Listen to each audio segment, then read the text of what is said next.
Hello everybody! So mag-vlog tayo. Ano ba ang kaganapan no? Dito sa Pilipinas, no? In terms of gas prices. So, yung nakita ko sa US guys, yung nakita ko sa mga network ko, umabot siya ng 9.99, no? Dollars. Wow. Dito sa Pilipinas, guys, ano na, yung last nakita ko is 136 pesos na siya per, ano ba saan dito? Per liter yata dito, no?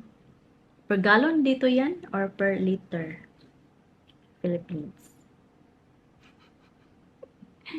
So, tumaas na. Pero, ang prices for, ano guys, sa grocery, hindi pa siya nag-change, no? So, iwan ko lang kung how many months na mag-price increase kasi 'di ba based on demands on fuel and inventory din, no?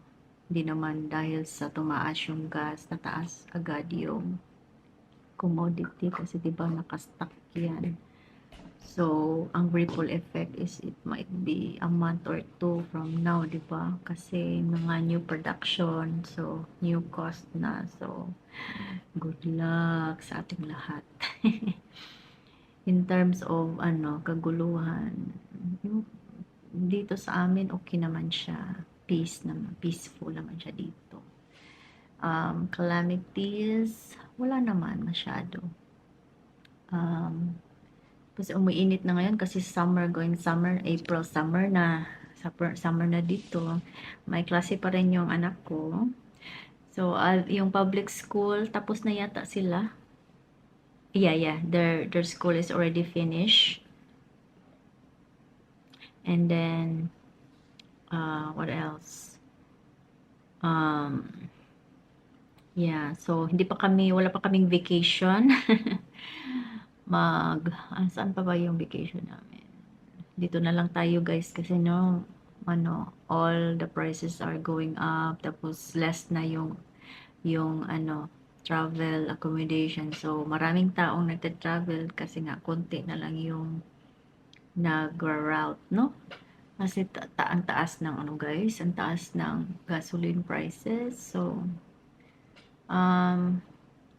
yung nakita ko dito sa amin, yeah, konti na lang din yung tourist.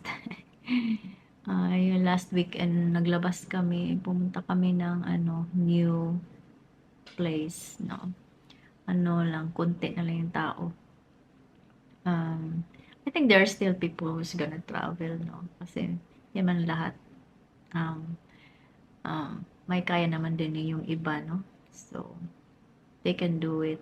Pero yung mga, ano, yung nagsistable lang, yung gano'n, no? Parang hold on muna, no? Ito lang sa akin, ha? Ito lang yung notice ko sa mga tao. Hindi ko pa na, ano guys, na puntahan yung new site kung ano yung look ng beach. Yung ano yung ginawa nila sa dike, sa beach. So, pag vacation na kasi nasa tourist area naman ako. So, yan, mag-scout tayo kung ano yung mga new places, new restaurants. Mahirap no, new restaurant. Tapos, sa ako sa phone. So, pangit yung reception natin. So, mas maganda yung ano, yung camera ko dati. Ito pala yung camera ko guys, no? Yung battery nito is getting bad na ano natin yan, save up for another battery. Ano ba, so yan lang, no? Basta next week or basta after nasa klase, tayo guys, maglibot-libot tayo dito na lang tayo, maglibot-libot sa ating paligid. No? Tapos be grateful na din tayo sa kung ano yung what we have, no? 'Di ba? Dapat tayo mag-appreciate, no?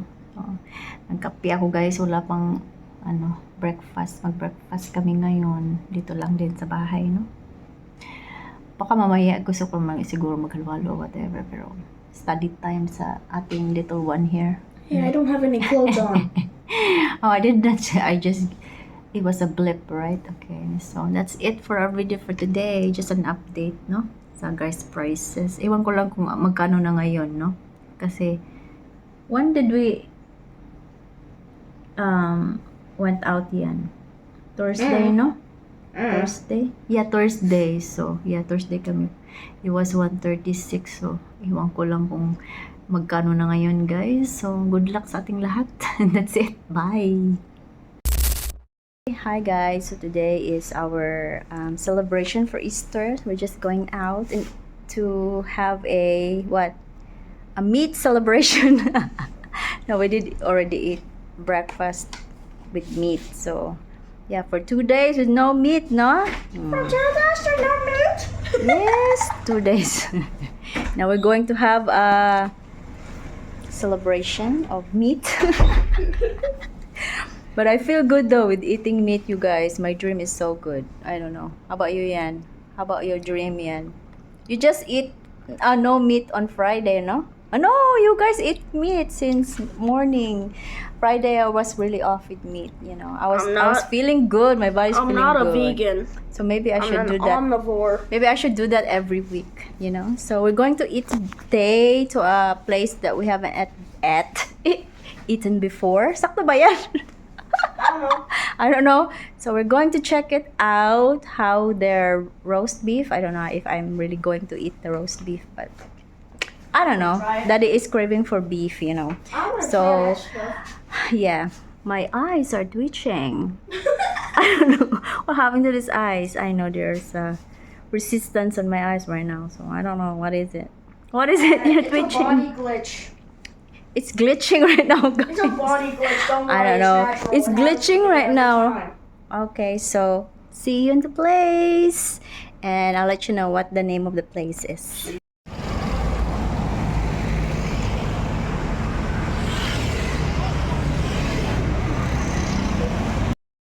So I'm here walking, okay, and we're going to the place now to eat. I'm excited to eat. Mahilig kumain, guys.